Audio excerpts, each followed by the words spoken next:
Okay, and here we go with a video on percentage increase and decrease. In particular, looking here at a repeated percentage change.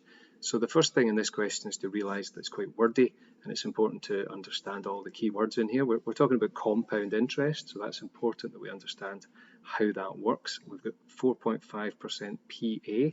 Now, PA stands for per annum.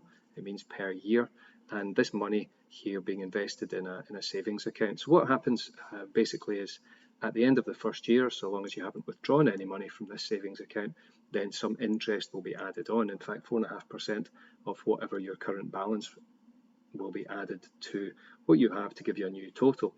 Then at the end of the second year, 4.5% will be calculated, but of your new balance, so that will be slightly bigger than at the end of the first year. And so the interest being added every year increases by a small amount.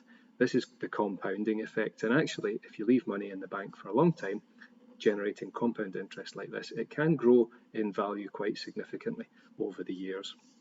So in this case, the key things that matter to us are this 4.5% per annum. Also, £3,000 is being invested, and we're interested in knowing what is it worth after 5 years. So it's not a bad idea to highlight some of those key words. And then I think that this is quite a nice way of tackling this question.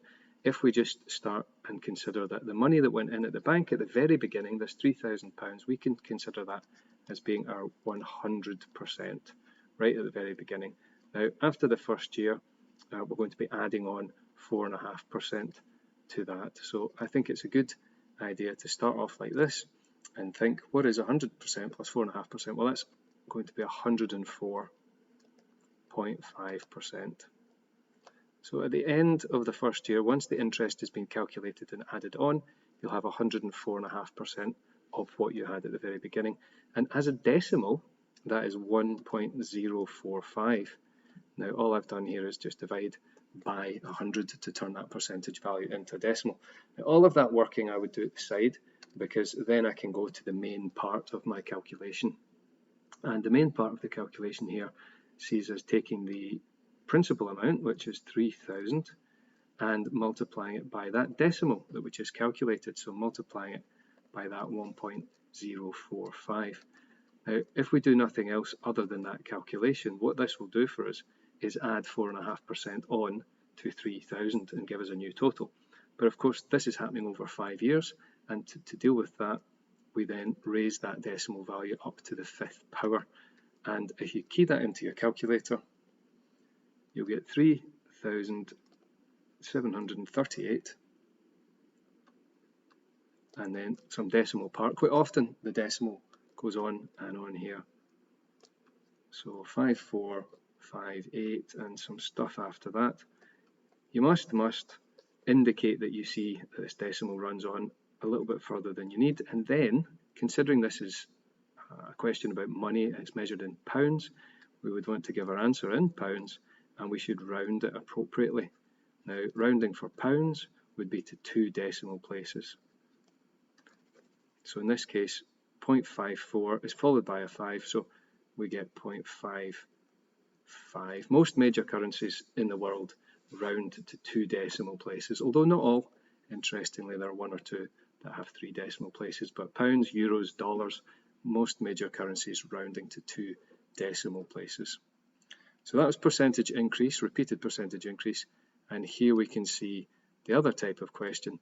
This is a repeated percentage decrease. So this mobile phone is purchased for £250, depreciates, means it goes down in value at a rate of 11.3% every year, and we're interested in knowing how much is the phone worth after 3 years. So in the same way as we started the last question, we would start with 100%, that is the initial amount, the 250 that this phone was bought for, but of course every year we're subtracting 11.3%, so that's where this method is slightly different to the one before, subtracting here because we're depreciating. And don't make a mistake with this. If you can do that in your head, that's fine, or otherwise use your calculator, but we need to make sure we get 88.7% here. Now 88.7% is of course the same as 0.887. So if you divide that value by 100, we can convert it from a percentage into a decimal. And once we've got the decimal, then we can actually move to the main part of our working, which is exactly the same as what we did in the previous question. We take the principal amount of 250 and multiply it by our decimal. Now, multiplying doesn't always make things bigger, and in this case we're multiplying by something here that's between 0 and 1, and so that will in fact reduce this. If we just did that calculation, it would take 11.3% from 250 and tell us what's left. But of course this is happening over 3 years, so raising that decimal to the third power will do everything we need. Keying that into a calculator, we find that the mobile phone has gone down here in value to 174.4660 and some stuff, which we can then round in the last line, bring in the pound sign, again 2 decimal places when rounding with pounds, so this becomes not 46 but 47. And remember, it's very important to show an unrounded answer before going on to round to the appropriate degree of accuracy.